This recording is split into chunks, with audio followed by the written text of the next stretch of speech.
Hello and welcome to today's session of the Nevada Corequisite English Faculty Professional Development. Today's session is going to be online instruction for the Corequisite English course, and you are in for really a wonderful treat. We have a whole host of presenters from the Association of College and University Educators, or ACU, who are geared up and ready to go. Before we start, we are going to do a couple of introductions. So first of all, my name is Brandon Protis. I'm a strategy director here at Complete College America. And we are the ones who are presenting the entire series of Corequisite Professional Development. It's my distinct honor right now to introduce the Vice Chancellor for Academic and Student Affairs of the Nevada System of Higher Education, Crystal Abba. Good afternoon, everyone. I'm Crystal Abba, the Vice Chancellor for Academic and Student Affairs. I wanted to take this opportunity to welcome everyone this afternoon. And I'd like to start by thanking CCA in particular for their ongoing support. We can't do any of this without their logistical support, and I'm forever grateful for it. I would also like to thank today's presenters and participants. Believe it or not, this is our 5th English webinar supporting the CoRec implementation. And as you can imagine, there's a significant amount of work that goes into putting these events together. I could not be happier with the success of our prior webinars, and I have no doubt that today's event will be as equally successful. It reminds me of a quote from Stephen Jobs, who said, in essence, that if you're working on something that you really care about, you don't have to be pushed. The vision and the work pull you. And I think your implementation efforts on co-requisite instruction and the robust exchange of ideas that are occurring during these webinars exemplifies that. So thank you all for your hard work. It certainly does not go unnoticed by myself, by the Chancellor, or by the Board of Regents. So one final quick reminder, we do have a CoRec implementation website, and today's webinar will be posted on that website along with all the prior webinars. For colleagues who are unable to attend today, please refer them to that website. And with that, I just again want to say thank you, and let's get to it. Thanks, Brandon. Great, thank you. And I just want to really say how much it means when you have the Vice Chancellor of the entire state saying what a priority this is. That really says a lot. So just a few notes about Complete College America. And we always want to share our mission and our vision. While I won't read it all, I want to point out that Complete College America is really focused on one thing, which is increasing college completion rates and closing institutional performance gaps. While that may sound like two different items, we see them intricately linked and as one, because you can't do one without the other. We also use the term institutional performance gaps rather than equity or achievement gaps. We do this because we feel that the responsibility and the accountability is on the institutions. And as you see highlighted in the vision, is we know that we can make a difference in student outcomes through the work that we do at our institutions, our colleges, our universities, through the policy. And a great example of that is through co-requisite support. Complete College America is known for advocating game changer strategies and strategies that we know through data make a difference. These are divided into 4 pillars: purpose, momentum, structure, and support. And while I won't go through all of them, I do want to point out that co-requisite is one of our well-known game changer strategies. In fact, we have a new publication that's going to be coming out later this month on co-requisite that we'll make sure that you get. Co-requisite support leads to huge gains in student success in passing those college-level English and math courses. That's why we've been putting together these series of professional development workshops to make sure that the faculty is ready for the full implementation that will start next year.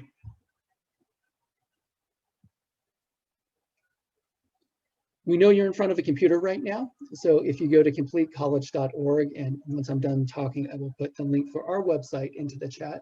We'd love for you to sign up and create a profile. By doing that, you will have access to resources. You'll get our newsletter. For example, you'll find out when our newest publication comes out. You can see some of our past publications, as well as being able to connect with people from across the country. So we do encourage you to do that as well. I will also put into a chat what you're seeing here on the screen, which is the whole series of professional development. My hat goes off to Nevada and the way that they did this. These were developed by the English Co-requisite Faculty Task Force. And it was really the faculty who were saying, if we're going to implement this right, here's the professional development that we want and need, both in terms of topics and presenters. So I'll put this in so you can see the upcoming sessions. Obviously, today is going to focus on the online instruction for the Corequisite course, but in March, we have sessions coming up on assessment and access for students with disabilities. And then in April, we have some great sessions on anti-racist teaching of writing and equity or contract rating and embedding student support. Also, in terms of the past sessions, those are available on the NSHE Corequisite website. The link is already in the chat. So we encourage you to either go back and view those yourselves or share those with some of your colleagues. And with that, it is my great pleasure to introduce the folks over at ACUE who are going to be leading today's webinar. You're in for a real treat.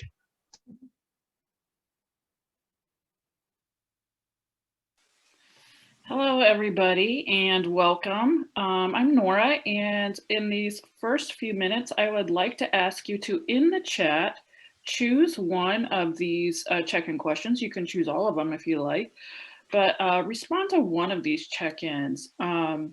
Jacob and I will be kind of monitoring the chat and responding to some of your answers, highlighting some of your answers. While you're doing that in the chat, so you've got your three options. What would be the title of your autobiography? What superpower would you like to have and why? And what was the last song you were listening to? And I can tell you that the title of my autobiography would be Chips and Dip. And the reason for that is because I love chips and dip. I have a serious problem with it, but also because I've noticed from my many years of eating chips and dip that there's always this kind of tension between the amount of dip to the amount of chips, right? Either you run out of chips or you run out of dip, but you don't run out of both at the same time. And then kind of faced with a decision about whether to add more chips or dip or keep going. So that would be the title of my autobiography. And I see some of you already responding. Jacob, do you want to share?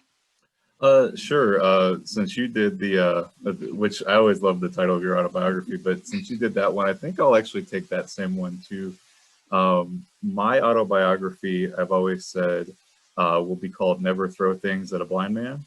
I have a visual impairment, and so it's partly like, oh, don't throw things at me, but really the kicker behind that would be you'd often be surprised at what we might throw back or what we might do with what you throw.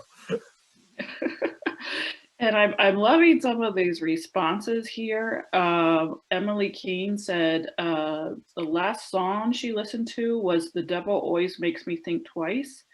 But she said it would also work for her autobiography title, which I love that. That's awesome. I really love that as well. And let's see, Julie says last song was Beers and Sunshine. That's great. Nice. Yeah. I always hope that somebody's last song was Baby Shark or something like that they don't want to admit to. Yes, exactly. All right, and I see a superpower response. I'd like to be able to learn as many languages as I want. Wouldn't that be awesome? That's definitely a good superpower to have. Yes. I imagine your superhero name would be Babel at that point. Something along those kind of lines. Nice. Yeah. Okay, so Laura says, oh, we're including kids songs. Then it is Baby Shark. Someone always was listening to Baby Shark, always. Yeah, that's awesome. And somebody said Bugs Bunny. That's all, folks. For what was the last song you were listening to? Wow. Yeah. All right. That brings back memories too. Yeah. Absolutely. That's good. It's awesome. All right. Well, we've got some more responses here. Oh yeah. Dark Side. Yep.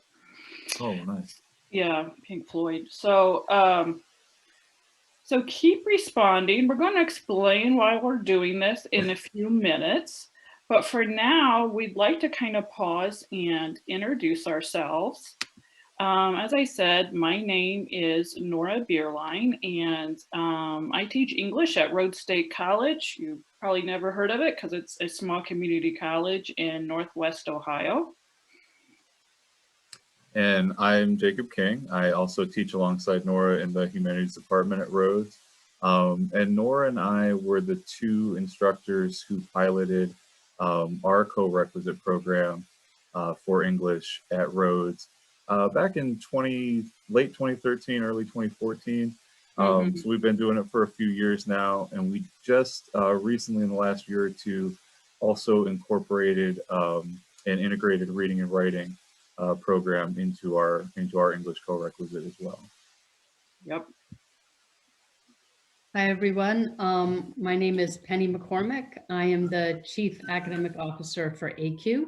And as I was thinking about today, I thought, wow, what an opportunity to be working with instructors, teaching what I would think is perhaps the most important course across our country in higher ed, really.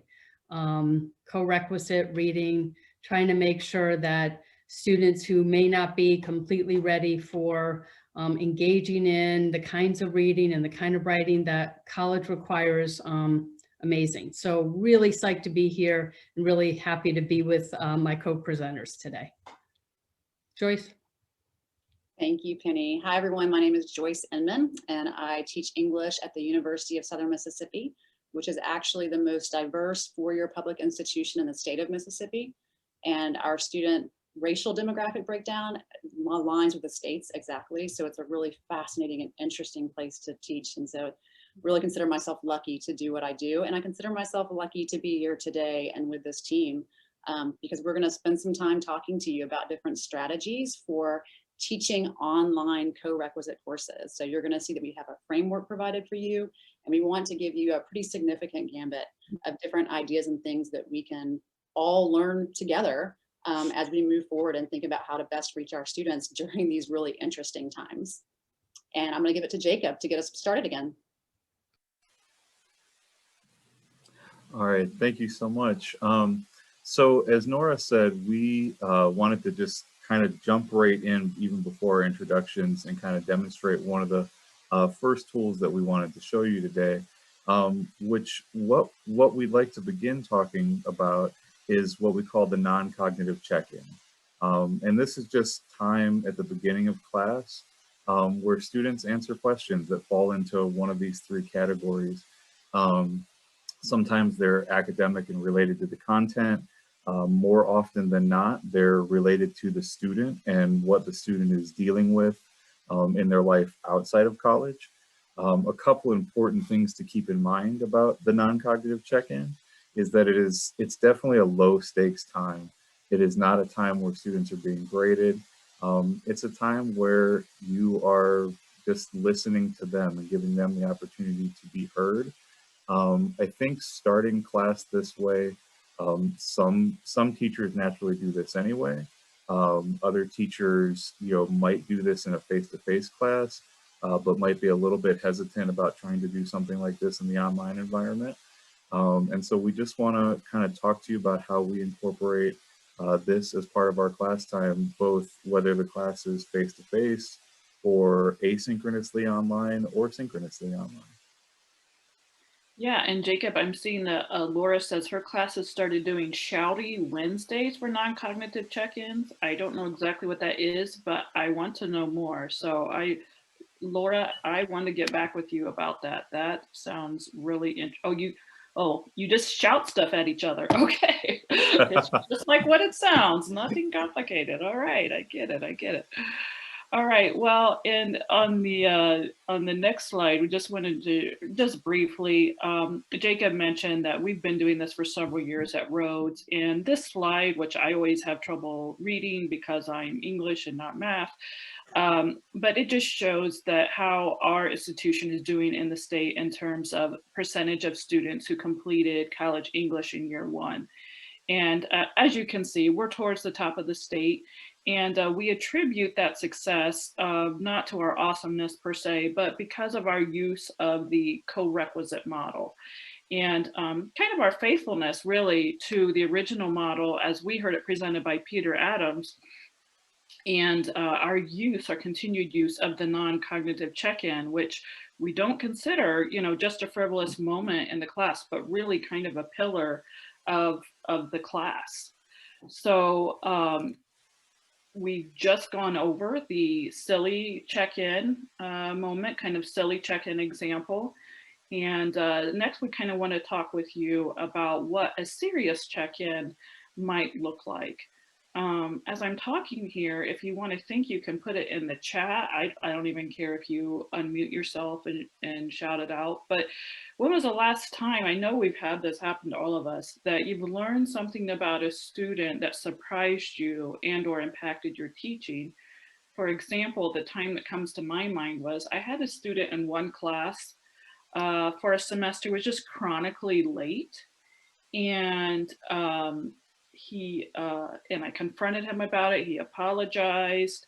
Then he was more timely. Then he was kind of more tardy. And then in the next class, the next semester, I had him in a different class where we had a check-in moment. And I finally learned then that he had a baby at home and he was having babysitter issues. And that is what was holding him up from making it to class on time. Of course, I felt like a little bit of a heel, but I think that these, check-in moments can really paint the whole picture of what the student is bringing to class beyond, just what we're seeing in the assessments. And I'm seeing some activity in the chat here. Yeah, so some of you are sharing how you're doing some of the check-in. So they tell me how they feel about their progress and reflect on their work. Courtney says, that's off. Oh, here's one. Galen says, I remember after the Las Vegas shootings, and it moved. I asked students if any had family in Las Vegas. A lot of them did, and it was a time for them to give each other emotional support. So absolutely. Absolutely. Yeah, that's something that we touch on too a little bit. Oh, Laura is sharing that she had a failing student, and then she had to record an F. Student didn't respond. She emailed her to let her know, and she told me her dad died that week of COVID. Right? Yeah. Yeah. Yes. There's been a lot of those kind of stories that have happened. I know when we first went to remote learning, I had a student who had been just a stellar student who started falling behind.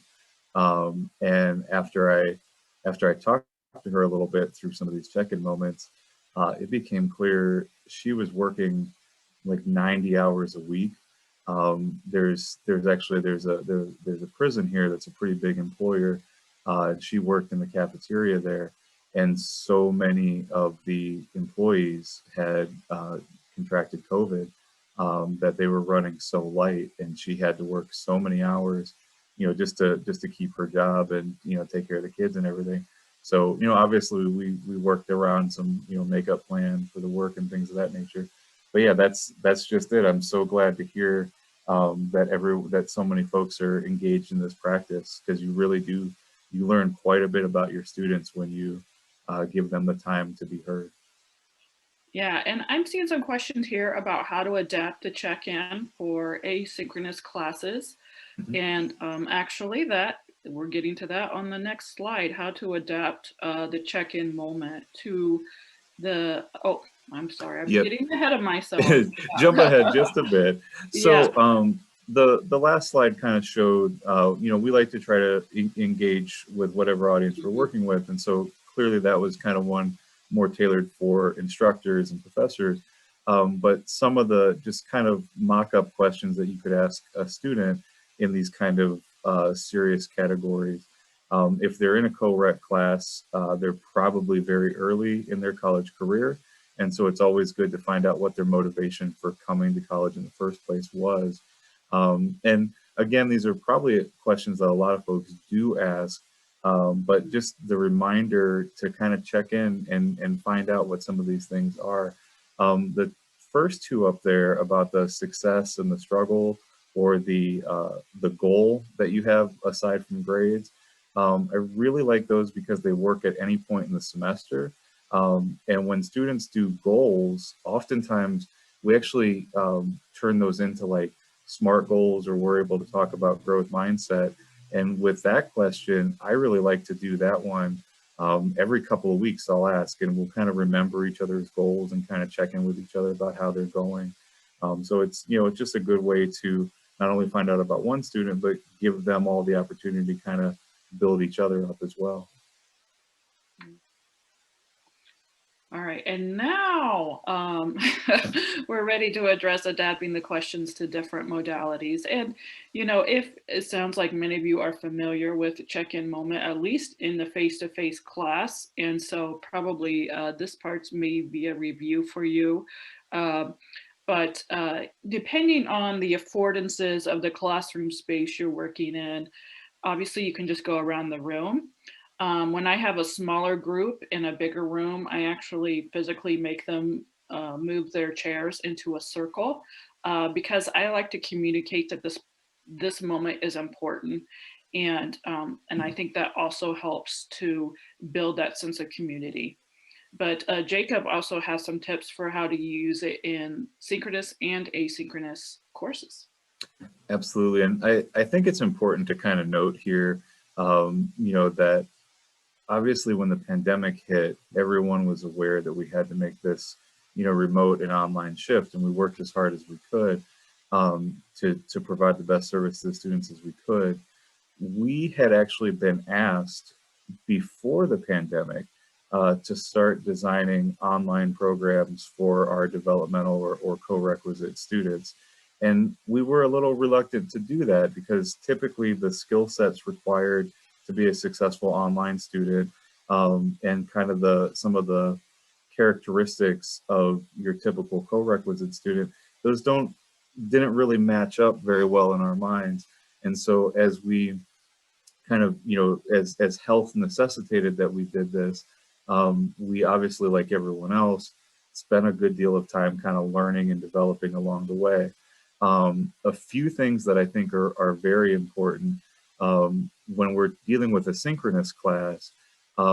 When I do these check-in moments, I certainly like to see the students' faces, but I know that some of them have bandwidth issues. Sometimes instructors have bandwidth issues as well. And I also know that for the students, sometimes they may not be comfortable sharing their space in that way. And so I try to give them opportunities where maybe they can use a profile picture or only have their camera on for a little while. But I think the most important part about the synchronous course is the check-in moment, because the students are already worried about things like their internet crashing and how their hair looks or how their background looks and those kind of things. We don't want to add any anxiety. And so we never want the check-in question to be a surprise. So for my students, they always know that that's how we're going to begin class. We always start that way. And what I typically do is I throw that question into the chat right away as they're coming in, so that they see the question and they anticipate what's going to be asked of them. And then at the same time, I always make sure that I do plenty of wait time because the students, again, all those same issues and anxieties, you want to make sure that once you've called on them, or that basically that they know the order they're going to be called on, so they're not surprised about when they're going to be speaking or how they're going to have to answer the question, all those kind of things. Whatever you can do to kind of make it more comfortable, I think that's always best. Okay, and then I know we'd already gotten asked about how to do this asynchronously.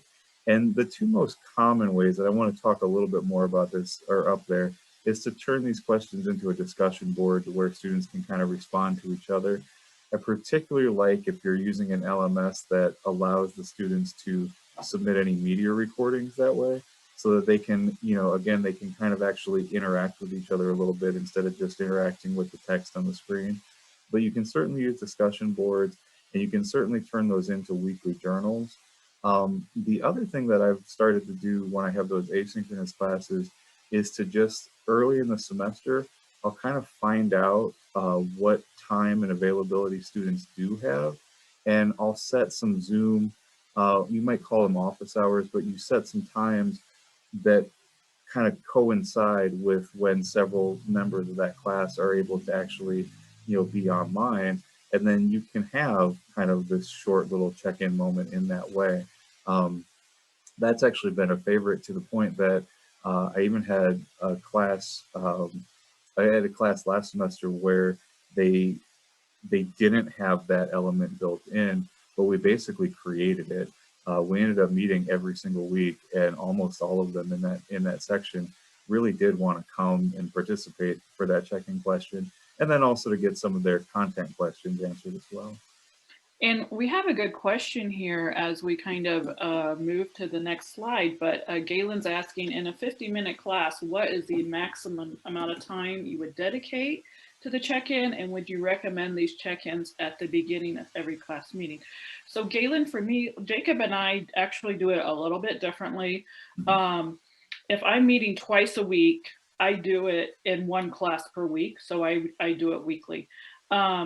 Now I'm teaching a kind of weird hybrid course that's meeting on Saturday mornings, just once a week this particular semester, and I'm doing it once weekly. And I'm giving, 10 minutes. I have a little bit more than 50 minutes. I have an hour and 15 though. So that's kind of where I'm at. Jacob, you can share how you do it. Yeah, so I actually do these check-ins every single class. As Nora mentioned, most of our classes meet for an hour and 15, so it is a little bit more. Although I did come from a background of teaching middle school and high school, so that 50-minute class and the kind of power hour that it can be, I do understand that. I think that in that model, I think Nora's plan to try this once a week is really good, and to probably try to limit it to around the 5-minute mark, just so that you're not eating up too much of the time. There are actually, one of the sections that we'll get to shortly, we'll talk about some of the risks of doing this, because certainly we all know that we have quite a bit of content to cover, and if your class meeting doesn't go for very long, then you don't want to sacrifice too much of that time that you need for the content. And so there are a couple of little kind of tools and tricks and tips along the way to make sure that they're not going, that the time doesn't take away from your content time too much either. Now, another benefit that we have seen with these, especially in the online environment, is that these are kind of like your tech moment. This is how you can, it's kind of almost a sneaky way of making sure that everyone's microphone works. If you do want their cameras to be on, that their cameras work, and that they understand how to incorporate the technology correctly. And then we also threw the word netiquette on here, which, I think that there's a lot of, times we kind of feel like we don't necessarily need to talk to students about how to use all the technology, because especially if you're working with younger students, you might feel that that they have quite a lot of aptitude with it. But in my experience, and I'm sure some of you experience this too, they are very familiar with this technology, but they're not so familiar with using it in an academic setting. They're used to using it in a gaming setting or in a social setting. And so, making sure that if they are going to have their camera on, their camera's not showing anything that it shouldn't be showing, that they're not enjoying an alcoholic beverage during a 9:30 a.m. class, anything of those kind of nature. It gives you this opportunity to kind of, regulate and make sure that everything is happening smoothly, both technologically and socially. So it kind of provides you this time. As Nora said, we actually find a whole lot of value in this time, and part of that is just being able to engage with the technology in the best ways possible. Yeah, and recently, as we'll kind of show you in the next few slides here, Jacob and I polled our students. We just asked them an open-ended question at the end of the semester, what they liked about the course, what they didn't, that type of thing, what they would improve. And we were just struck by how many just voluntarily mentioned the check-in moment. And these kind of themes emerged. So on the next few slides, we're showing you some actual quotes from students about some of the things they experienced. So on the one that was just up, the anticipation, that was a theme that a lot of students mentioned. And this was actually a quote from one of those students that frankly kind of got on my nerves. And so it was interesting to me to hear that he was looking forward to coming to class. And part of the reason he was looking forward to it was because he, there was going to be that question at the beginning, and that question was provoking some anticipation. And then, as we mentioned already, there's that community piece as well. Those of you who mentioned the students' unfortunate experience with the Las Vegas shooting, but you can see from these quotes, students saying, it helps me to open up to the class more, it makes me feel more comfortable, more connected, and that they're having the same problems. As you all know, I'm not telling you anything you don't know. These developmental students are coming in and they're just terrified, and they fully believe they're the dumbest student in the room. And when they hear other students are going through the same thing, their confidence starts to grow. And Jacob has also used it as a moment to connect students to resources on and off campus as those issues have emerged. Absolutely. So, just given the nature of the questions, you find out so much. And I love this quote about the math tutor, that, a lot of times these students are enrolled in some of the same classes. And so it will just, strategies like that, they may just genuinely not occur to one student. But if another student mentions, going to see a tutor or feeling overwhelmed or stressed out, then they connect over that, and they it's that camaraderie, but then also it leads to the problem being solved because, oh, you're seeing a math tutor and it's working for you. Well, maybe I should see a math tutor as well. And that's some of the on-campus kind of stuff that we're talking about, even to the degree of like financial aid and that kind of stuff. But then on the next slide, we see also community resources. Actually, as over the years, as we've developed these check-in questions, I worked with the person who heads our services for students with disabilities. And she had actually started compiling a list of all of these different resources, things like domestic violence shelters and homeless shelters and food pantries, even things like childcare, drug rehab, job opportunities.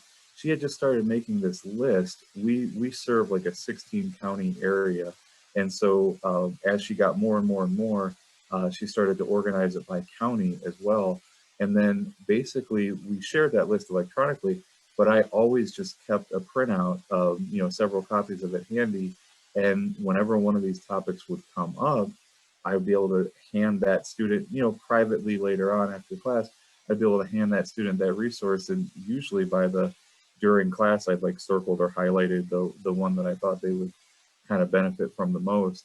And we've just seen quite a bit of success with this, to the point that we even have a food pantry on campus now. It's called The Shop, and that was done with our student activities coordinator.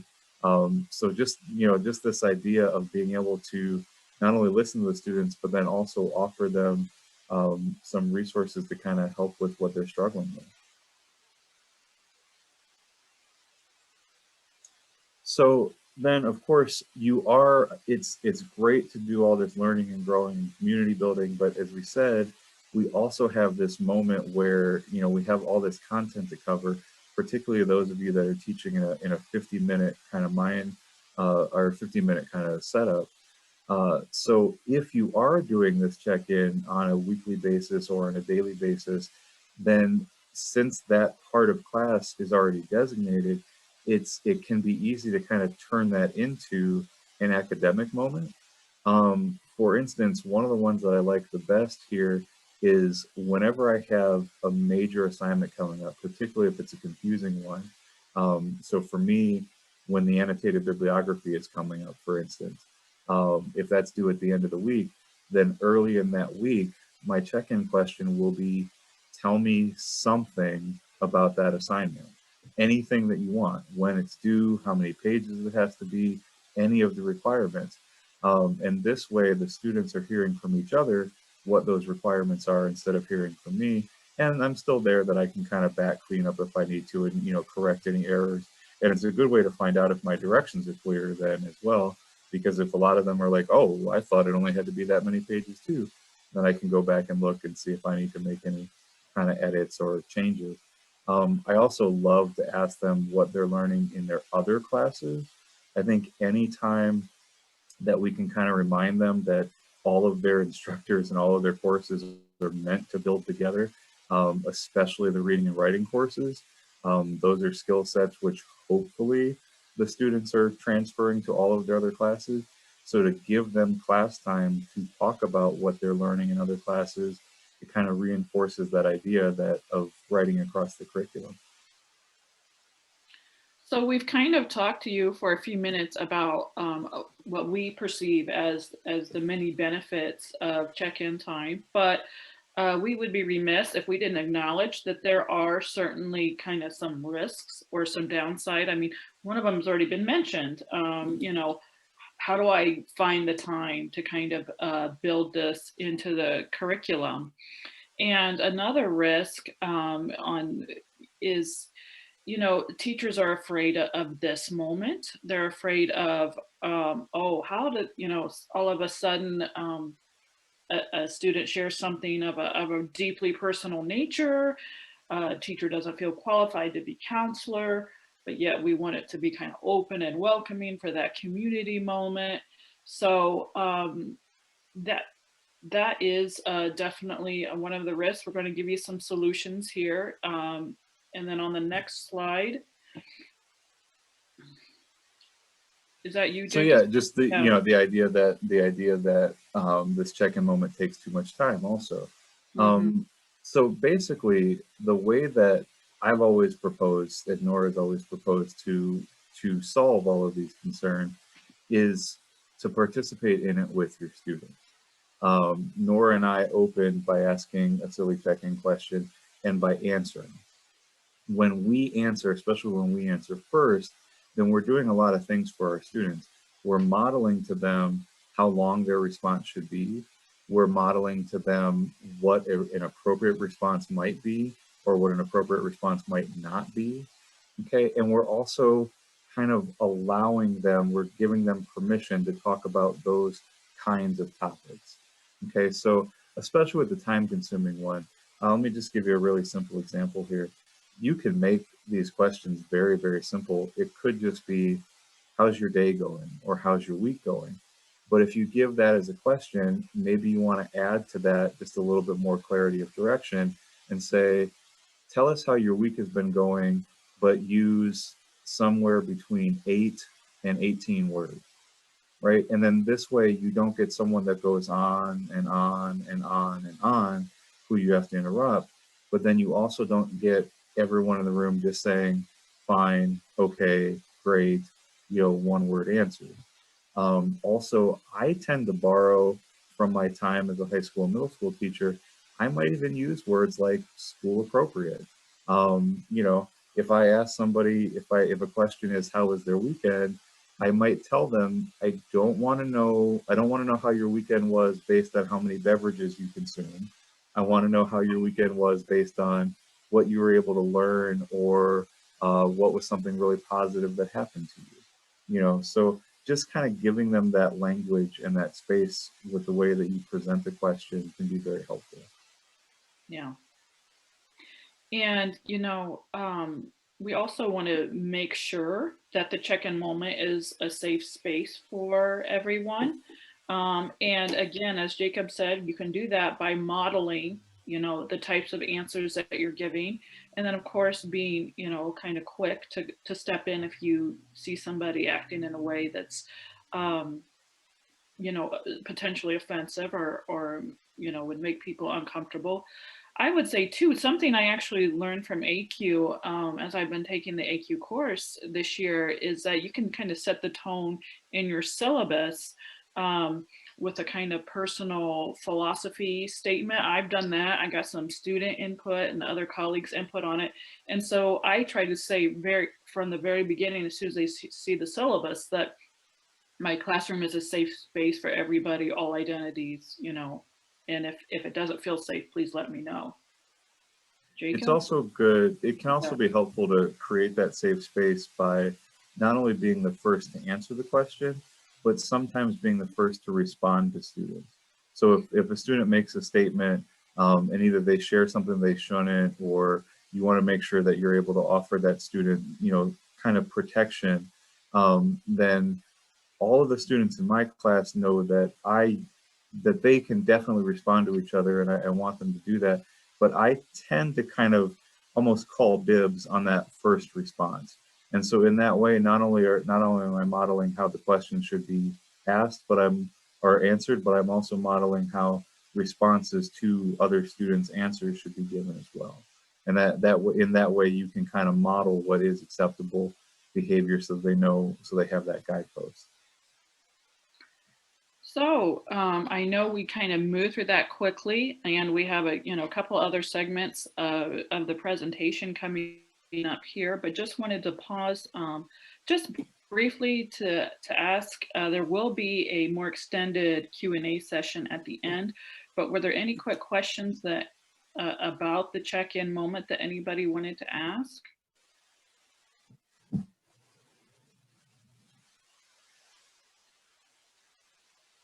Okay, well, hearing none, I will just move ahead then and to kind of wrap our presentation up. So I want to pause here. This is kind of the framework for the entire group presentation today. There is a theory of motivation. One of the things that I have personally studied for my PhD was motivation in online students, and what works for them and what doesn't. And there's a theory of motivation from the mid-'80s, DC and Ryan, called self-determination theory. And basically, to nutshell it, they found that motivation for all tasks exists on a spectrum from amotivated, not being motivated at all, to doing a thing, to intrinsically motivated, being very internally motivated. And then there's all those places on the spectrum where maybe we're extrinsically motivated because somebody is making us, do a thing. Well, as you might expect, the research has shown that when students are more intrinsically motivated, they do better in school. And the good news here is that by supporting these three needs you see on the screen in front of you, competence, autonomy, and relatedness, we can actually help kind of move them up the spectrum in terms of their motivation. And just to briefly explain what each one of those means, the need for competence is, as you might suspect, the need to feel that one is actually capable of successfully completing a task. So for example, I'm not going to take up opera singing. I have a terrible singing voice. So there's just no need for me to waste my time, on that endeavor. Autonomy is the need to feel that one has some control over how that task is being performed. And relatedness is the need for that sense of community, that sense of connection to other students and to the instructor.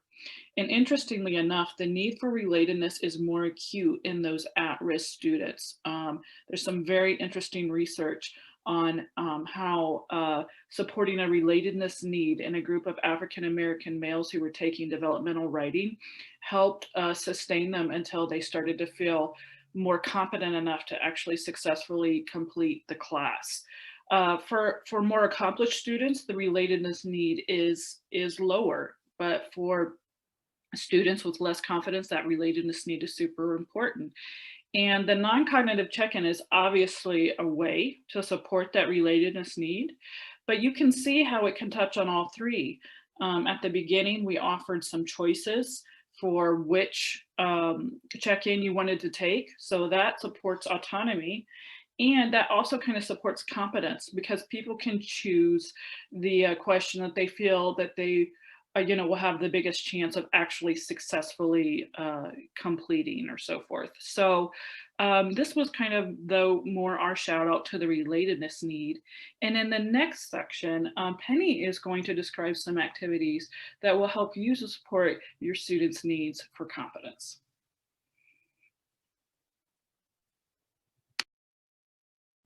I did the classic mistake of not muting myself. Thank you, Nora and Jacob there. Hi, everyone. I'm going to, and all of us actually are going to build on this framework, right? And I'm sure it's a framework that makes good sense to folks. For me, I'm going to focus on this idea of instructor clarity. And, as I started to think about, and by clarity, by the way, I mean, clear directions for an activity, clear steps for a particular project, clarity with regards to criteria for grading, that sort of clarity. And, as I think about that topic, I thought, well, gosh, it's not a very sexy topic, but I can tell you it's a powerful topic. And let me offer some supports for that.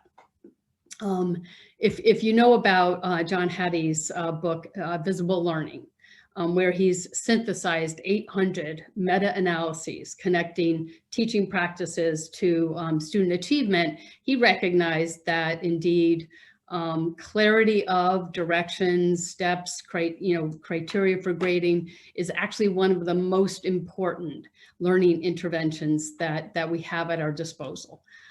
In addition, knowing that I'm talking to folks in Nevada, many of you may be familiar with Marianne Winkleman's work with the TILT project, teaching TILT, transparency in learning and teaching.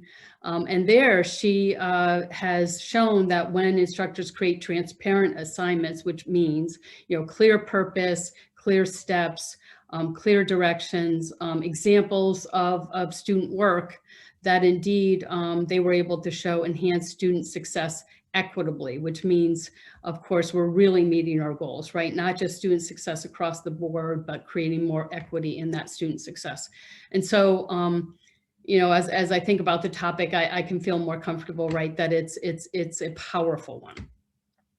And actually, as we were talking with your colleagues and leaders here in Nevada about this session, what was mentioned more than anything else was a struggle sometimes with students understanding directions, being able to read those directions. Obviously, reading can be one of the struggling areas. And so I'm hopeful that the presentation here will offer some practices in that arena. What I'm going to do is utilize some of the AQ resources, just a portion. So please don't think that this is all of what an AQ module is like. In particular, though, I'm going to focus on some of our video, specifically video that, yes, is informed by how people learn, specifically how adults learn, but maybe most importantly, informed by faculty focus groups across the country who said to us, if you want us to try these practices, and that is the goal of our modules, not just learning about them, but putting them into action, then we need to see faculty using the practices, talking about why they're using the practices, and hearing from their students. So I think that focusing in that area and sharing some of that with you today will be helpful. What I'd like to do is to dive into the introductory video. And that will follow that up with a question that asks about some of your experiences in this topic area. But the introductory video features faculty who are working on clarity. So let's dive in.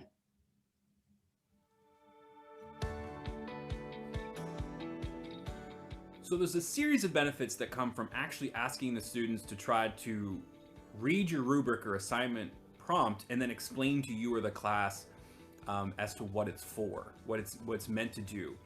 There's a series of things. One is it actually is a form of feedback for you. If you think an assignment sheet, and we've all had this experience, that is really clear, really effective, you think it's excellent, and then you keep getting assignments back from students that are disappointing, it may be because, kind of like in your own academic writing or otherwise, it's clearer to you than it is to everybody else. The only way that I can really know students are grasping the material is if the assignment I give them to demonstrate this accurately measures it. if instead of measuring that they're grasping the material, it's measuring whether or not they understood the assignment, then that's not the student's fault, that's my fault. So it's really important that they understand what it is I'm asking of them so that they can put all that learning and effort into mastering and demonstrating the concepts rather than trying to jump through hoops of just doing an assignment. I might ask a question, either a poll question or an exam question, and realize that students don't understand something. And in my mind, I might recount the multiple times I have talked about this or explained this and not understand why they don't understand it. But again, telling someone something doesn't necessarily mean they understand it. I've learned so much from poll questions that I design. I think, it's going to be a slam dunk, and then only 30% of students get it right. Then I really have to listen. What is going on? What are they thinking? Sometimes it's that I write a bad question, but a lot of times it's, oh, I've hit on something I didn't know was so tricky, or a misconception that students had. So if you would, I'll go to the next slide. I've got to move the chat box for myself. If you would respond to this poll question that we've got here. In your experience, which of the teaching practices have helped your students successfully complete a more complex assignment? Sharing the purpose and relevance of the assignment, breaking it down into smaller steps, creating a video describing the steps and elaborating on the complex steps, or checking for clarity of directions by asking students questions. And then perhaps you've used a practice that's been successful that isn't on the list. So feel free to check that box as well. And so if you would take just a few minutes, gonna wait a minute or so, and go ahead and check all the answers that apply for you.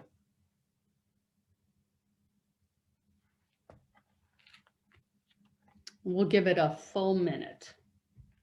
Got my timer here.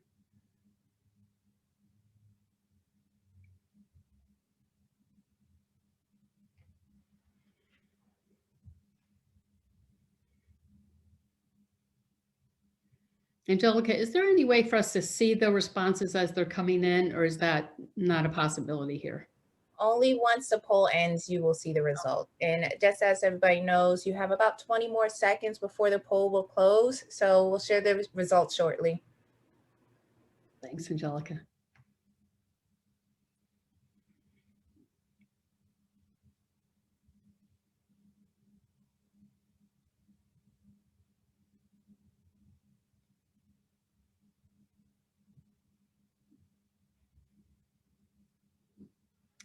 Terrific. I can see that no surprise, right? There is a rich number of resources right among you with your colleagues. And that's why as we move through today, this part of the presentation and later on, we're going to use breakout rooms so you can start to share some of the practices that you've utilized.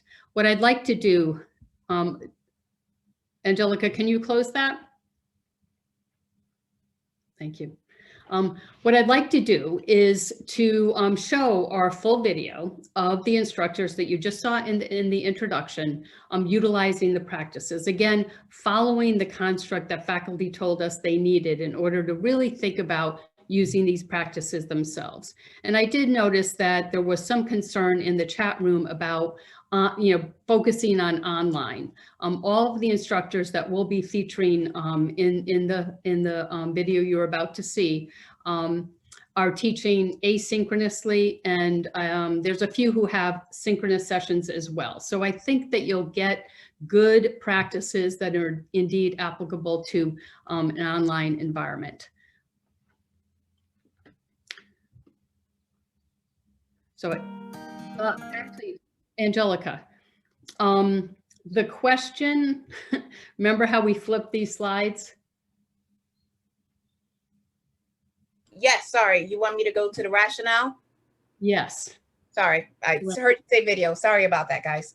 That's That's okay. That's okay. So with all of our modules, after the introduction and a question that asks faculty about their experience, which we include because faculty have experiences teaching, and we certainly want to honor that. We go into the section of the module where we want to start to show you some of the practices. But the first thing we do is include a rationale. And that rationale is there, and it's oftentimes a quote by an expert, someone who's written in the field, because we want to make it clear that this particular topic is research-based. And in this case, this quote is from Flower Darby. She's recently written a book with James Lang called Small Online Teaching. You might be familiar with James Lang's Small Teaching book. Flower came in and was able to help faculty think about how doing those small teaching actions online can work. But she writes, in a face-to-face course, instructors often explain things step by step. This kind of modeling can be more difficult in online classes where real-time interactions are not as common, making it even more important that you provide clear written directions that students can follow and explanations that improve student understanding.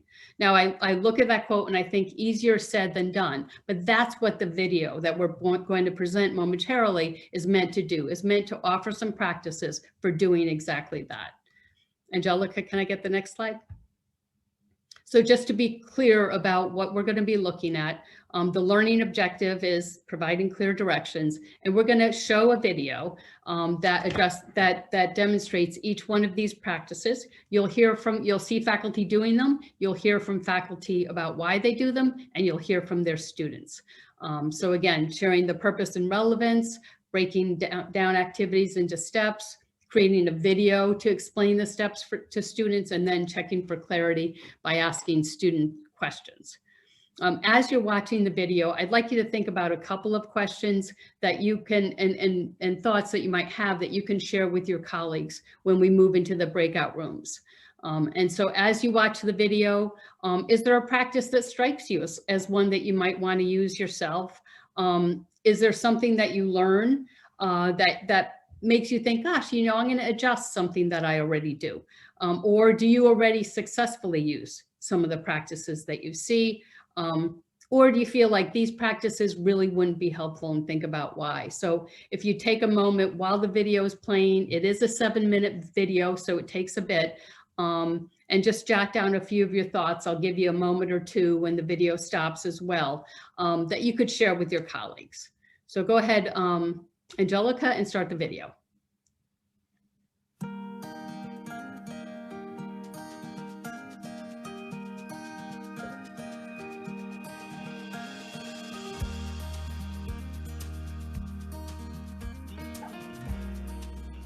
You can break assignments into parts. As a student, it gives them a blueprint, a diagram. It gives them a logical sequence that they can follow, that they know if they follow these steps and they take into account the questions that you're asking, that in all probability, they're going to submit an assignment for which they'll earn a good grade.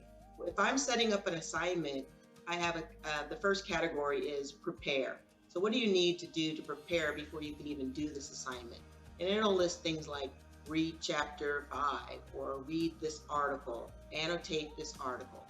And then I'll have steps for the assignment. Step 1, research, find an article using the databases.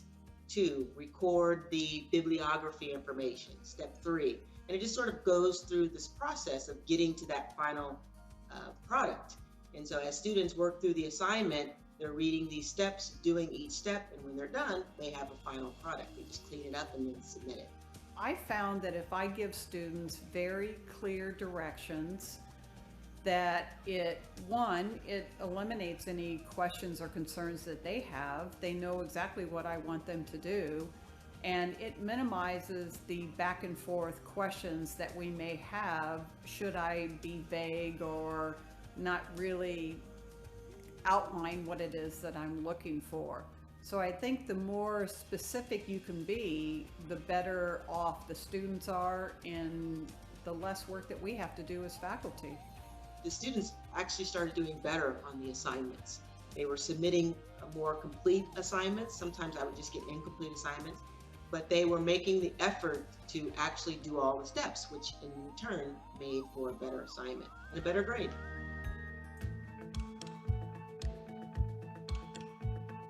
I think it's important for students to not only have print instructions, but also some type of video instructions. I usually do a video that goes through with the screen share what the assignment instructions are, and also describes them a little more elaborately, because I don't want them to get overwhelmed with the words on the page. I make assignments into narrated PowerPoints because when I first started teaching online, I just put Word documents up because that's what all my assignment guidelines were in. And I very quickly learned that it is difficult for online students to read an entire document and comprehend that entire document. And so what I have found personally is breaking it into a PowerPoint, breaks that assignment into more manageable chunks because it forces me to break it into more manageable chunks in order to have it on multiple slides. And then some students just need to hear it as well. So step 1, go ahead and identify who you are going to interview and ask their permission to audio or video record it. Step 2, we'll pick at least 15 questions from the list provided. Page 1 and 2 in the parent interview guidelines has a list of 17 questions. You will pick 15 of those. It's very important for me when an instructor breaks down the steps in a PowerPoint because it shows that, number one, it can be done in steps and it's not this daunting task, but also being able to read the instructions and, see what I understand, but also get their perspective. It really does help me understand the bigger picture. When I'm putting it before them in a couple different ways with not only access in advance, but also videos and explanations and looking at the rubric, then I'm getting them a chance to think about this several times. I'm also giving them a chance to hear the ideas besides just reading them, which is something they would have in a face-to-face class. I also hope that by giving them several opportunities to think it through, to even think through how I'm grading, that they'll figure out in advance what questions they have so that they can get it back to me on that. So a lot of these things would happen naturally in face-to-face. You have to construct them a little bit more intentionally online. I definitely appreciated when I was able to hear those rubrics kind of explained verbally and also what was expected of the assignment. And it also allowed me to even be able to watch the recording multiple times. If there was some part that I was just a little bit concerned about, I could easily have rewinded it and just listened to it again. And I also think it's important because a lot of students have different maybe intellectual disabilities or learning disabilities. So having this aspect of online courses where a student can have that more of that verbal guidance and be able to repeat and re-listen to a recording that a professor does of instructions, that can be very helpful to many students.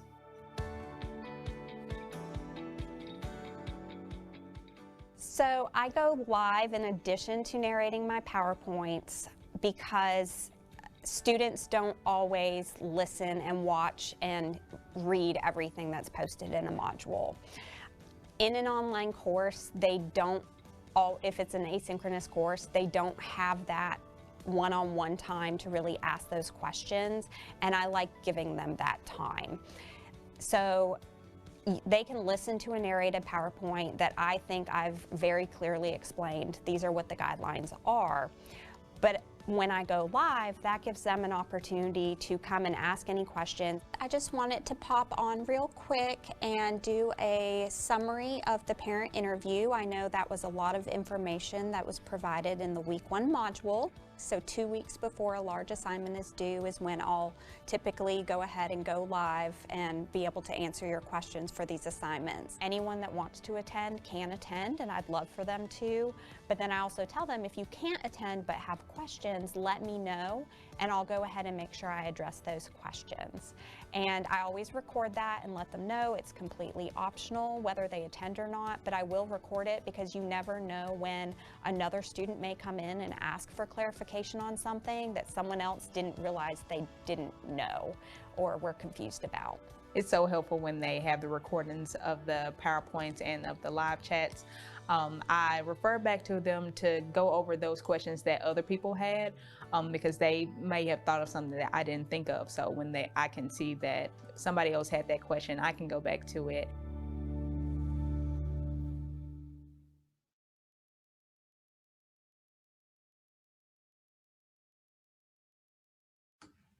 Forgot my mute again. So everyone, I hope the video was helpful. I saw some folks in the chat getting some ideas and starting to think about some of these practices. If you would just take a minute to jot down a few ideas that you might want to share with your colleagues, because we are going to put you quickly into breakout rooms where you'll have about 3 minutes to really discuss, was there something you might want to try, something you will learn that you might add to something you already do, or were you struggling to think about how you might use these practices? So, or do you use some successfully? So let's give you another minute to jot some thoughts, and then Angelica, you will get everybody into breakout rooms. Yep, and I will pause the recording while we're in breakout sessions. Penny, there was just a question for clarification. We will be in groups of 3. Yeah, 2 to 3. And for 3 minutes, is that correct? 3 minutes. Okay, I will pause the recording now. Thanks, Brandon.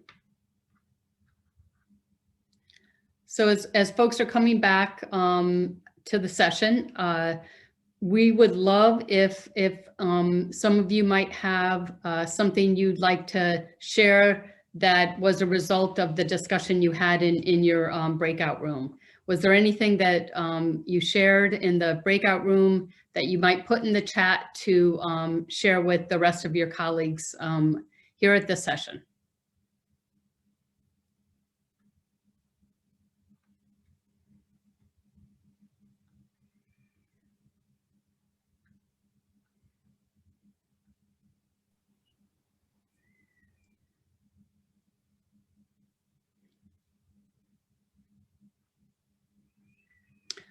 I see Laura. We discussed chunking our assignments and using transparent design. And I have to tell you, I'm a huge fan of the transparent design work. We actually feature it in one of the AQ modules on course design. Oh, 3 minutes wasn't enough. I'm so sorry. We are going to give some more time at the end of the presentations and to give some thought to some of these practices. So there'll be some additional time. We love the narrated PowerPoint and the recorded instruction. I did too. She's a wonderful instructor.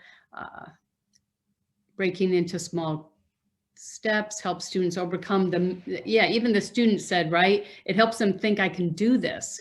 You talked about one aspect we talked about is trying to be less of a perfectionist to relieve some of the pressure we feel when when recording videos and such. I totally understand it. We have a video of how to create a video that I'm going to include in the PDF that we're going to send out to all of you. These are great thoughts.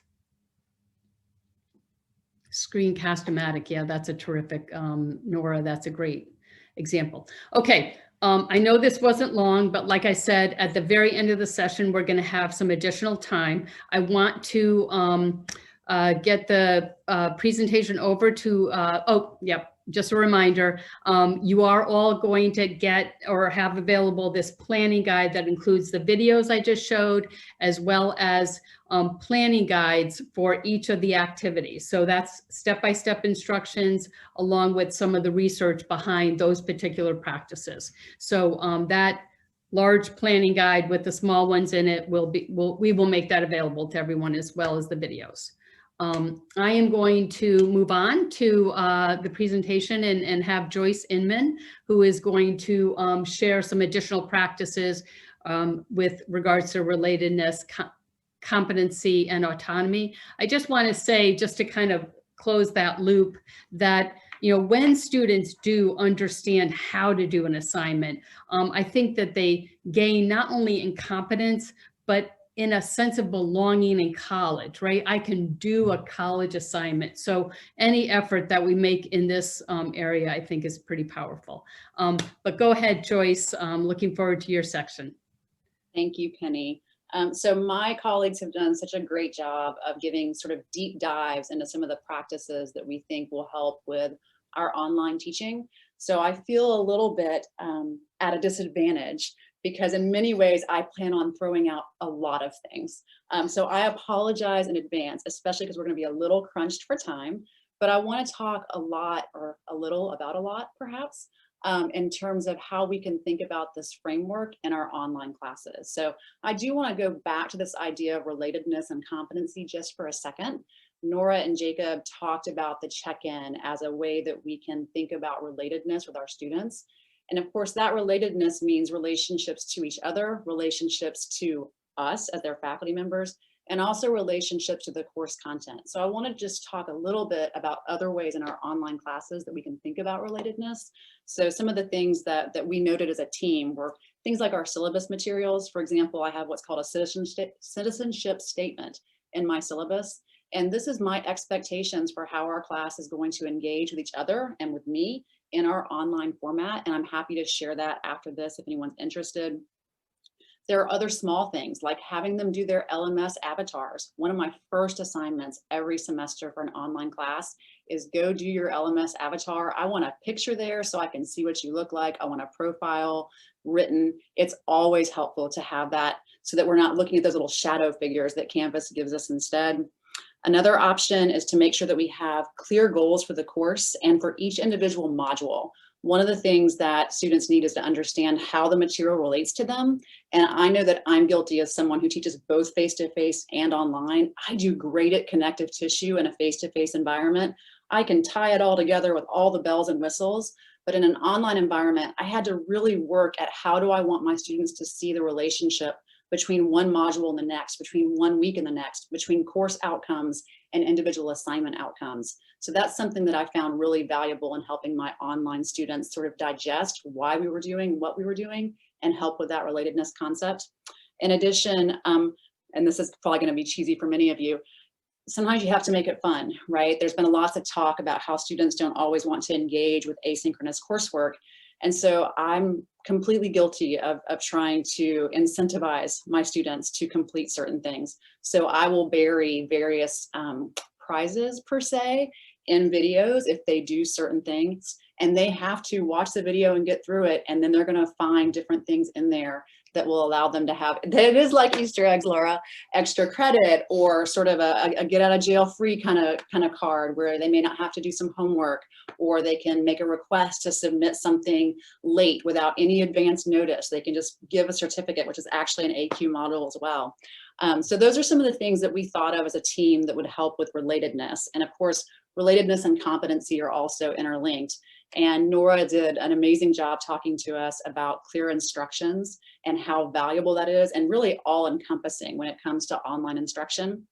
But we also talked about things like effective LMS design, right? And organization and navigation, making sure particularly that we have videos that show students how to navigate through that material, I think is very important. And videos set to student mode. I'm the world's worst about starting to create navigational videos and forgetting and having it on the mode that I see and not the mode that they see. Materials that are culturally relevant. If I want students to be competent and to feel competent, then they need to see things that they are familiar with. And so I work really hard to incorporate that into my materials. And then of course, accessible materials are going to be very important for competency. So our students need to get a variety of types of instruction, a variety of types of delivery, but then we need to make sure that all of that is accessible to them no matter what their learning issues are or their disabilities. So those were just some major things that we wanted to kind of throw out there, and we can come back and talk about any of them at the end of the semester. Or I'm sorry, oh geez, you can tell where I'm at the end of our talk today. What I'm going to focus on is autonomy. And autonomy, of course, means wanting our students to be engaged learners. We want them to want to do the work. We want them to be curious. We want them to learn. We want them to see their educational opportunities with us as more than just a list of checkboxes and more than just a list of a Canvas calendar. And so for me, at least, that means two things. The first one is going to be identity building. Our students, particularly students in our basic writing classes, for lack of a better term, need to find ways to assert their identities, and that's their individual identities. So ethnicity, race, gender, sexuality, class, and that means thinking about all the materials we're giving them and how they can relate to those. But in addition, it means their identities as students. So thinking about how do the assignments we have, the readings we're assigning, how do they build those students' identities and give them the space to do that and to explore that and to even think about why they're in the class that they're in. So I think that's particularly important to encourage students to be autonomous and to want to move forward. In addition, application, right? So we all know that when we're doing our classes, we want instruction, we want application, we want assessment. We want our students to have the opportunity to apply what they're learning. And this is probably one of the most important things that we can do, because otherwise we know it's just all kind of hitting at them and they're never really using it. So I'm going to focus the rest of this presentation on different ways to think about application and active learning in an asynchronous online class. To do that, we're going to use a Jamboard. So we're going to kind of go to this and we're going to brainstorm together. I don't know if you've ever done a Google Jamboard before. It is great. It has changed some of my teaching. I really enjoy it. It's free, even better. And so I'm going to put a link into the chat. And Angelica is also going to share her screen in case you choose not to access that link. But essentially, the Google Jamboard is like having a whiteboard that everyone can interact with. What I like about it is I can save it as a PDF later, so I can do all sorts of things with it. And you'll see that on this first page, I have a question for you. When it comes to establishing their identities and becoming autonomous, engaged learners, what are some of the difficulties your students seem to be experiencing in co-requisite online courses? So this is our invitation to really brainstorm here. What are some of the difficulties you're having right now and your students are having? We already have a couple up here. What you're going to do is you're going to go to this left side. Can you do that on your share screen, Angelica, and show them where the sticky note icon is?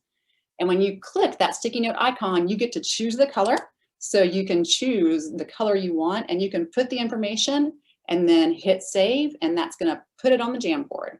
So just take a couple of seconds and tell us what's a struggle in teaching these co-requisite classes online.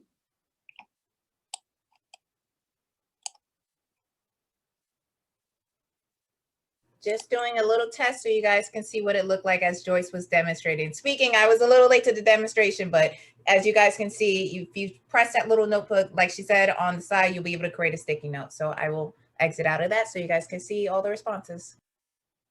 Thank you.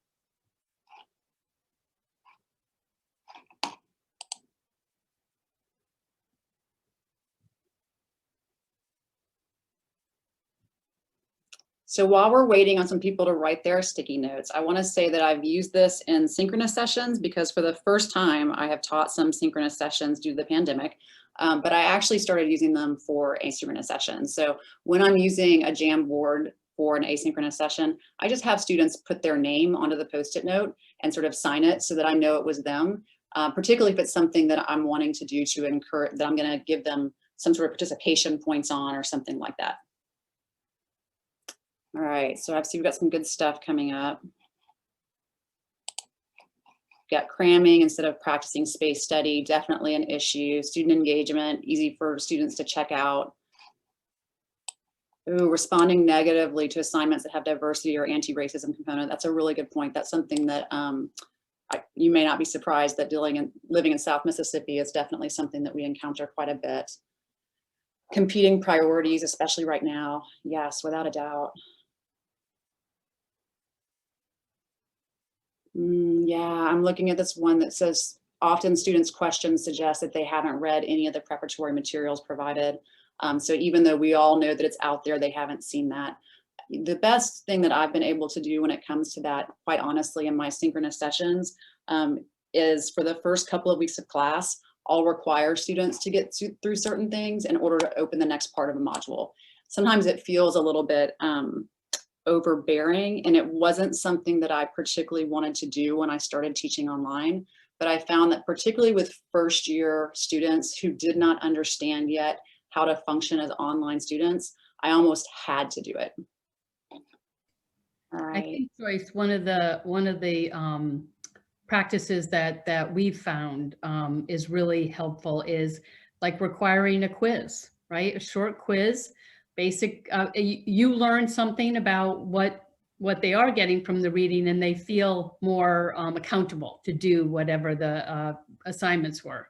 Yeah, that's a good point, Penny. When I said earlier, instruction, application, and assessment, everything that I ask my students to do in that asynchronous environment has some sort of assessment, even if it's a complete or incomplete assessment, just so that they are going through and doing something that comes to me.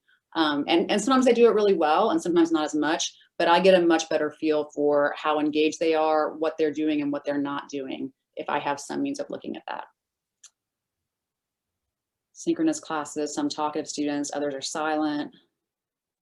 Yeah, that's a tough one. And I've done a number of things in those synchronous classes trying to figure out how to deal with it. And it's just like a regular class, face-to-face class. However, I think that's one of those things when we're always constantly like, oh, can someone else weigh in on this? All right.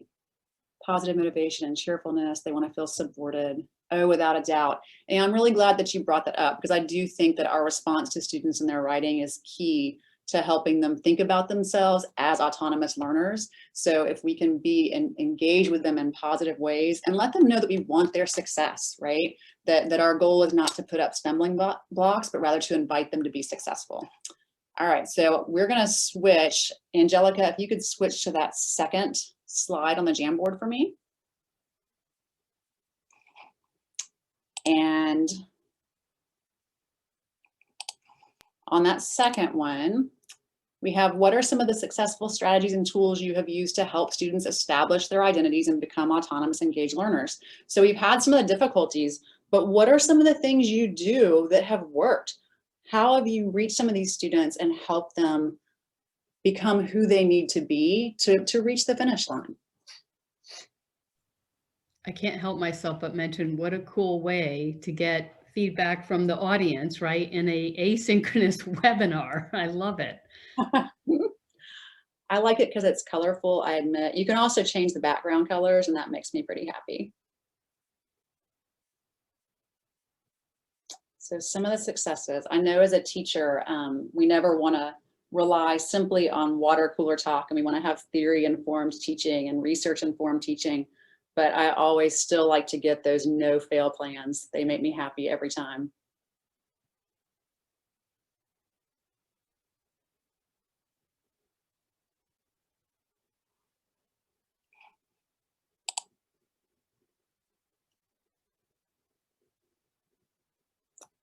So at the very top of the board, there are 2 arrows, and it has, we were on number 1. If you click that right arrow, that'll take you to the second board. I apologize. I was so focused on Angelica, I forgot to tell everyone else how.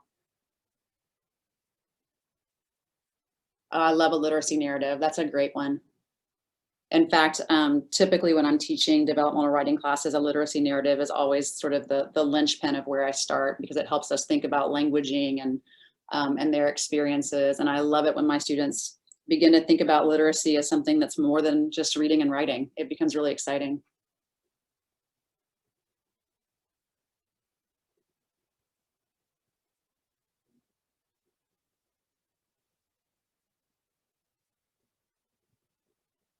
All right. So I can't tell if people are writing really long posts or if we should move on. But I want you to have all the positive things too, and not just the negative. That would be very disappointing.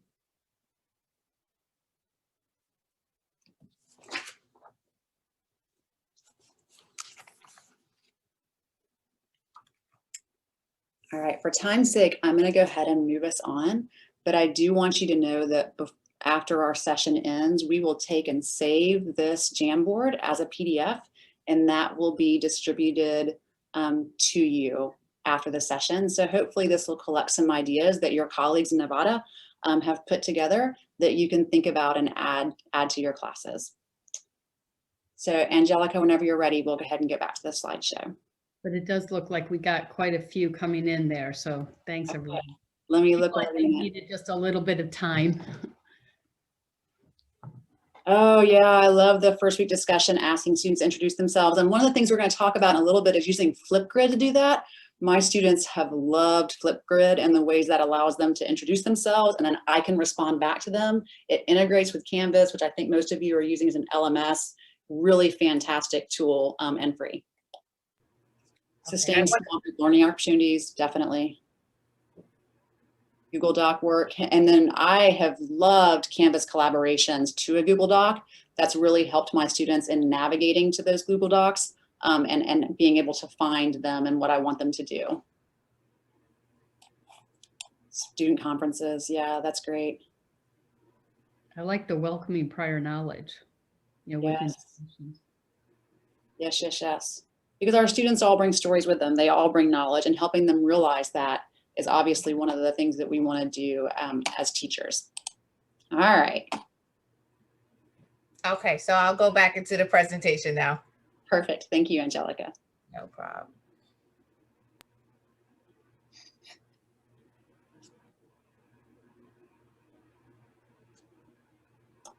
All right, so when we're talking about applications, we talked about identity some, but we really want to focus on applications. So I just wanted to give you this brief piece from a module from AQ talking about online learning and the value of application. I think we all know that in order for us to have transfer, then that's what we need to sort of move forward with, right? So let's go ahead and move from that to the next slide, Angelica.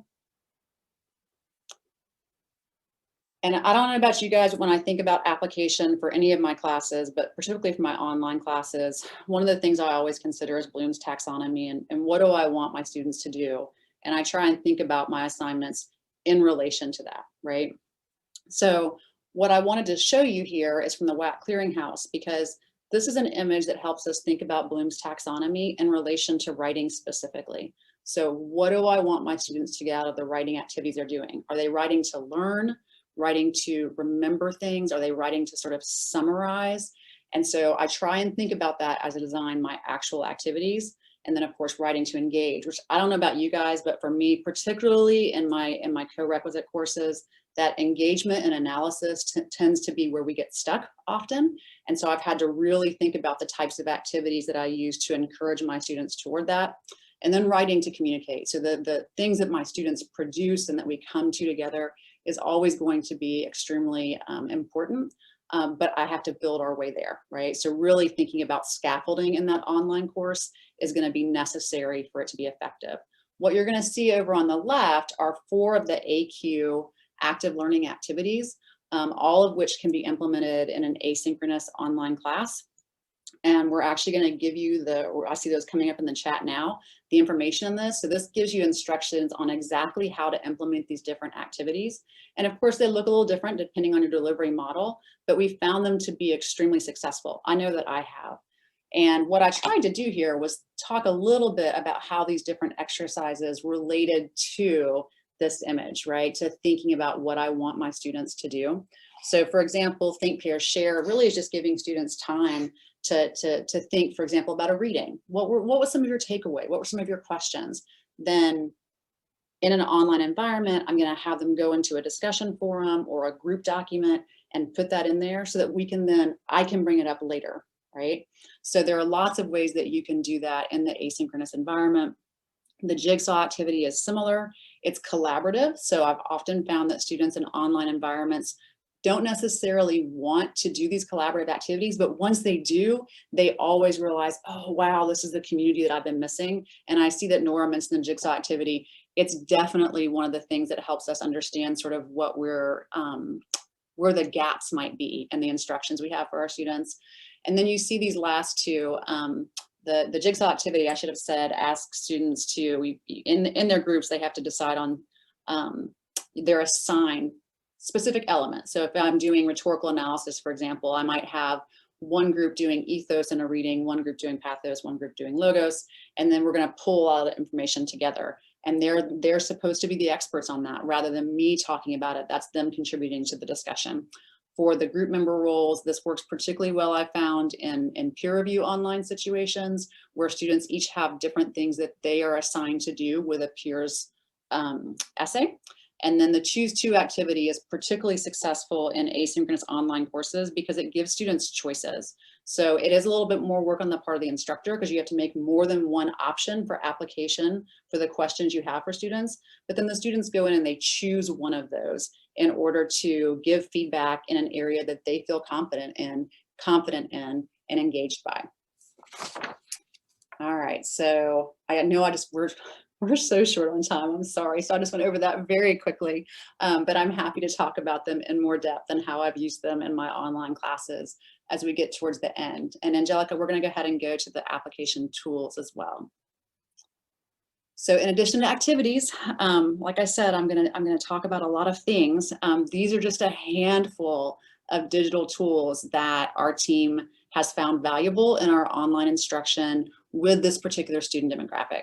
The Google Jamboard has been one of those, and so that's why we wanted to model that for you. Flipgrid, I mentioned earlier, fantastic means of communicating with students for any of the informal responses you want them to have. Students love it, I love it. It can be just really exciting to use in that asynchronous environment, and it really personalizes our students and helps them establish that identity and feel engaged. Hypothesis or Perusall are both collaborative annotation tools, and I'll be honest, until this is something I played with pre-pandemic, it is a staple of my online instruction now, and it's something that I will be using from here on out. Hypothesis integrates with Canvas, but it does cost the institution money. Perusall is free for everyone, and it integrates with Canvas as well. So both of those allow students, particularly my students who need focused reading instruction on how to read for content, on how to read for analysis, on how to read for questions. Those have been just exceptional with this particular student demographic for me. Of course, you also have LMS tools that are going to enable you to think about enacting these activities, and then we have various webcasting tools. So all of these things, I think, come into play as we're teaching online, because there is more to think about. Teaching online is in many ways harder. And when we're working with students who aren't yet comfortable in their environment and may not even be comfortable as students, we have to think about not overwhelming them, right? But giving them tools that we think will help them become the autonomous learners that we know they can be. So with that, we're gonna go ahead and shift to what we're going to call a think group share activity. So not think pair share, and we'll give you a little bit more time. And what we're going to do is I want you to think about our discussions today. Discussions about relatedness, about competency, about autonomy. Think about the different activities that we've discussed. So whether that's the check-in, whether that is the clear instructions and which instructions might be more clear on your part, whether that's these digital tools or whether that is one of these active learning techniques. And I want you to take a few seconds, and you can go ahead, Angelica, and just put that next slide up. And I made another Jamboard for us, not to use, but just so that you could look at it this way and be reminded of what we'd like you to do. And I'm going to give you 3 minutes, and I'd like you to just jot down in front of you, choose one of these things, and think about how you could make it applicable in your online class. So choose one and then map it out for just those initial thoughts, when you could use it, how you would use it, and how it would be advantageous to students. And I will start a timer for you to do that.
Joyce, I'm going to go back to the first page just so people can, you know, see again what they're doing.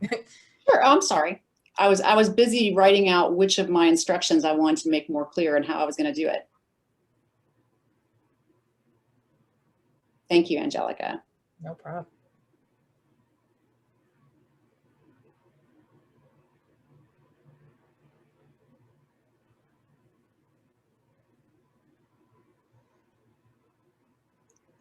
I don't think that's a humble idea at all, Galen. I love that.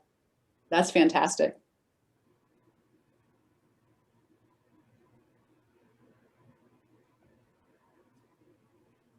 But Joyce, they're going to be going into breakout rooms, right? So yes, so we've got about 40 more seconds, and then we will come together in our breakout rooms and share what we are going to do.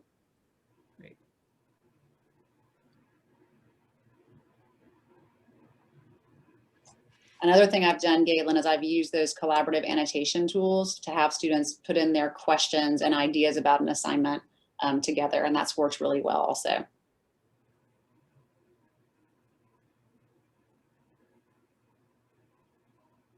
Padlet is great. You know, it's interesting, Laura, I was just observing an online class the other day, and the instructor was using Padlet, and because you can make organized columns, it was particularly successful. All right, so that's 3 minutes. So if you will take all of your wonderful ideas, and we are going to break out into groups and talk about sort of what we've come up with.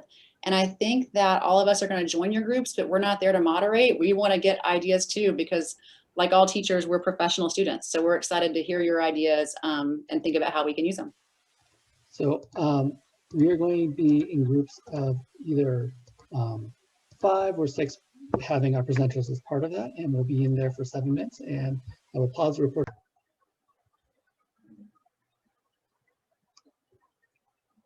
Welcome back, everyone. We've started the recording again since we're out of the breakout sessions.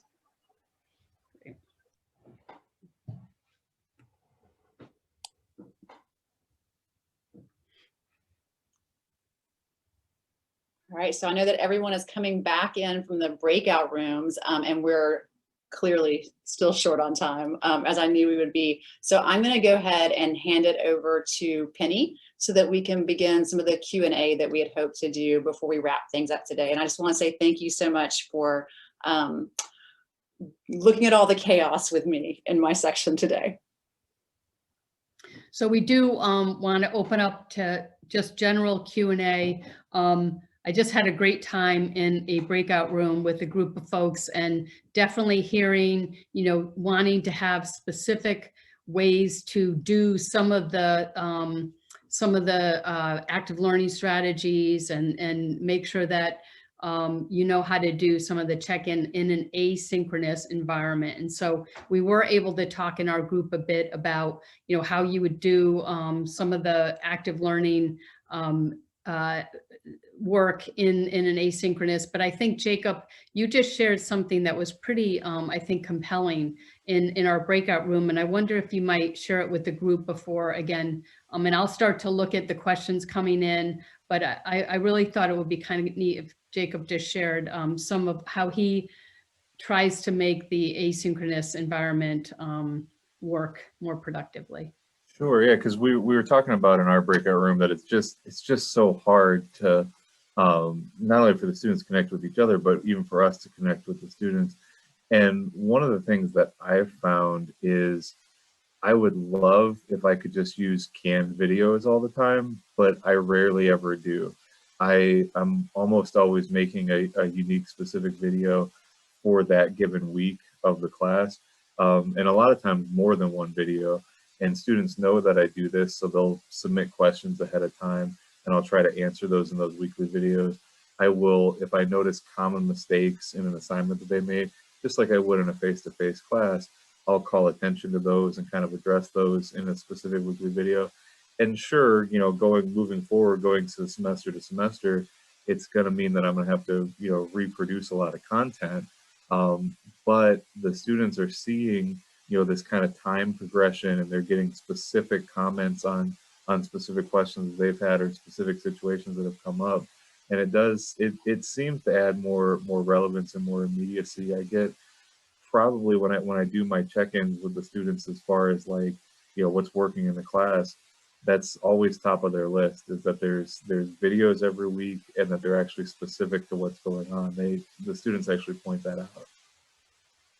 Thanks so much. And I mentioned there, and I think we already have it in the chat, we have a video of how to make these homegrown videos that can feel awkward at first, but we've got a great video by Mike Wesch that, if nothing else, will make you laugh, which is always a good thing, about how to make these videos. So we're going to make that available as well. I think someone asked, would that Jamboard idea be a step before they write their reflections? I mean, it could be. I mean, absolutely. Yeah, I think the sky's the limit.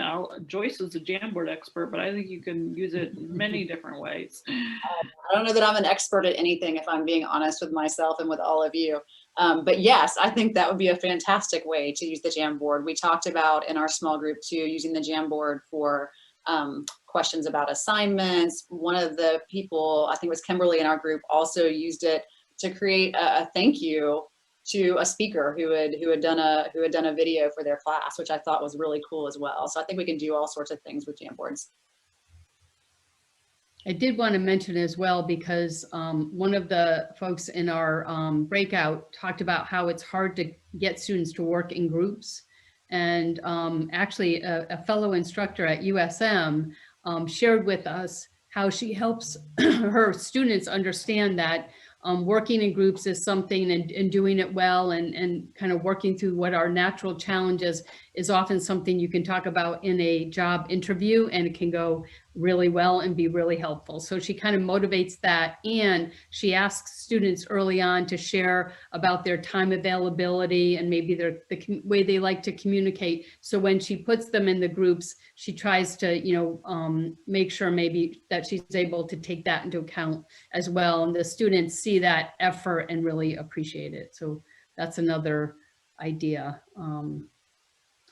for the asynchronous environment. Let's see, I'm looking to see. I had one from earlier. It was in my group. We love the narrated PowerPoint and or the recorded instructions. This was from the earlier breakout. However, it's very time consuming to create these materials. Any suggestions? It is time consuming, and I wonder when more than one person is teaching the Corequisite courses, if there might be the availability of sharing some of the narrating different assignments or what have you as a possibility. It is definitely a heavy lift, though. It is making those homegrown videos something that makes the students know that you're human, which is oftentimes what students will say about online is, I don't know anyone. I feel like I'm by myself. So, well, I'm sorry. Okay, I was just gonna say, just a couple. I'm constantly using Screencast-O-Matic to like make those videos. One thing to keep in mind is you must limit the time. Like 5 to 7 minutes is kind of my standard limit. And the other thing that Mike Guy video you were talking about, Penny, I love the fact that, students know we're not professional newscasters, so I don't feel compelled to pull off that polished image all the time. So that's the other thing, look professional, but I don't feel like I have to put hours and hours into video production either. It's also helpful if you can to, which I think this is a pretty common teacher suggestion too, but to just try to schedule your week as much as possible, where there are some days that are grading heavy, there are some days that are video production heavy, there are some days that are student conference heavy, that kind of stuff. And then even though I'm changing my videos, every week and all that, the good thing, I really like that point about setting your instructions to a PowerPoint that you then make a video in Screencast-O-Matic to narrate. The good thing about that is even if you want to change the video, you still have that PowerPoint to fall back to. You still have some of those, some of those elements that you can continue to incorporate. And so it builds as you kind of build up your content you have some more tools in that bag to kind of draw upon. And so I'm going to jump in because I know there was a question about some of the resources. And so we will be sharing these. This is Brandon from Complete College America. We will share these with Renee over at NSHE. We'll follow up with all the participants because there were just a ton of different resources. And just putting them in the chat, it can be hard to follow them all. So we will make sure to follow up with those as well. In the chat, I am putting 2 links. One is to the Corequisite website that NSHE hosts, where you can find recordings of the different sessions, as well as an evaluation for today's webinar. Additionally, I just put in a flyer for the series of professional development, as I mentioned at the top of the webinar. This is both for the future ones coming up in March and in April, as well as the past ones, so you and your colleagues can be able to view those. I know there were some questions that came up throughout the webinar today that were more specific about the CoRec model as a whole and not specifically the topic of this. And so for those folks, I would encourage you to watch some of the early ones which really talked about those as a whole. And for now, what I would like to do is I would like to thank our colleagues at AQ who brought a whole team of folks, of experts who have been teaching CoRec, who've been teaching online, who teach instructors how to teach online and face-to-face and all of their expertise. So we want to thank AQ and all of the participants who joined in today. Thank you, everyone. Thank you. Thank you.